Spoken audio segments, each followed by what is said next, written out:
You know that feeling, right? When your mind is just a jumbled mess of thoughts and you can't seem to find any clarity? Well, what if I told you that you could turn all that chaos into calm with something as simple as a pen and paper? Today, we're diving deep into the science of journaling and how this one little habit can literally rewire your brain to handle stress. It's exactly like having way too many tabs open on your computer, but, inside your head. You're replaying conversations from yesterday, you're stressing about tomorrow's to-do list. It's just mentally exhausting. And hey, it's not just you. This is a super common feeling. But what's actually going on in there? So, that feeling of being overloaded, it isn't just random noise. It's actually driven by two very specific psychological patterns that kick our brains into overdrive. Let's meet the two main culprits, shall we?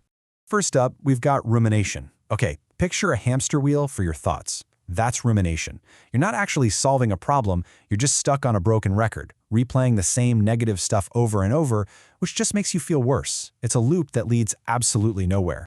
And culprit number 2 is something called the Zeigarnik effect. This is the reason that half-finished email or that errand you forgot to run haunts you at 3 a.m. Our brains are literally hardwired to obsess over incomplete tasks way more than the stuff we've already done. They're like little cognitive splinters, these open loops that are constantly poking at our attention. So how in the world do we quiet all this mental chaos? Well, the solution is actually pretty simple, and it's rooted in some seriously fascinating neuroscience.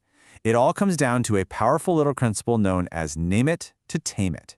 The psychiatrist Dr. Dan Siegel coined this phrase, name it to tame it, and the idea is just what it sounds like. When you take a big, messy, raw feeling and you pin it down with a specific word, you're not just describing it, you are actively calming your brain down.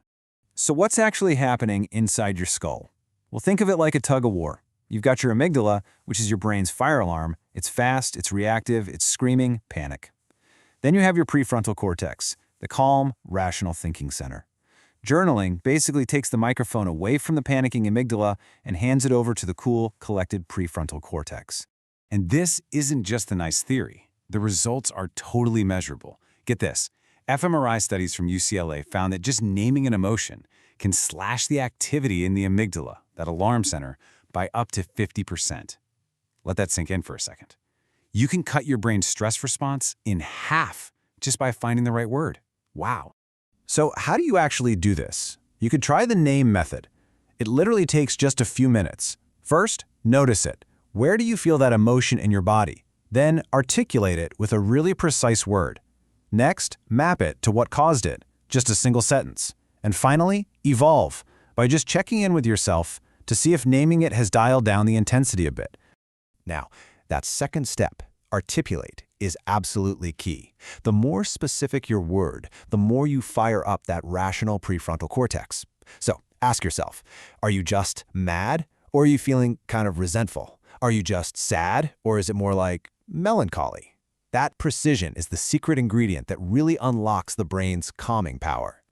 Okay, so now that we've got the why down, let's explore a few really powerful journaling techniques you can start using right away to put all this into practice. First up is the brain dump, which is a full-on counterattack against the Zeigarnik effect. It's easy. Just set a timer for, say, 10 minutes and write down everything. Every single worry, every to-do, every random idea. By just getting it out, you give your brain permission to let go, finally closing all those open mental tabs. Another fantastic technique is called morning pages. It's simple. First thing when you wake up, you write 3 pages of whatever comes to mind. Pure stream of consciousness. It's not about writing something beautiful, it's about a mental detox. You're clearing out all the junk before your inner critic has even had a chance to wake up. And the effect is so real. As one Reddit user put it just perfectly, it's like therapy on paper, and it helps me start the day with a lighter heart. I mean, that really captures the emotional release so many people feel with this.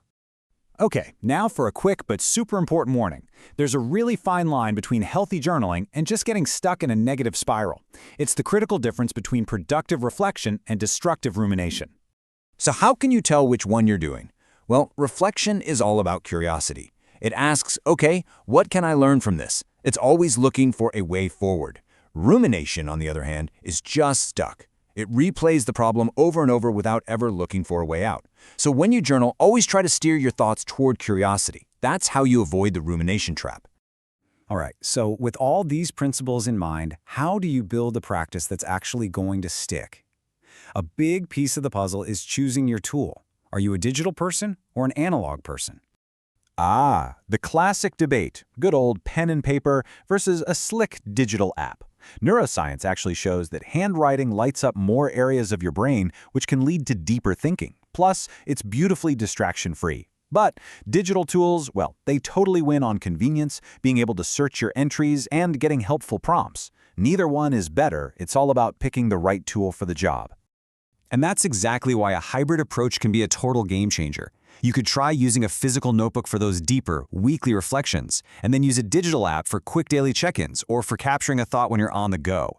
You really get the best of both worlds, the brain boost of handwriting and the ease of digital. So as we wrap things up here, I want to leave you with this one simple question. Whether it's a worry that's been stuck on a loop, an unfinished task that's nagging at you, or an emotion you haven't quite been able to put your finger on, what's the one thought that you need to get on paper today?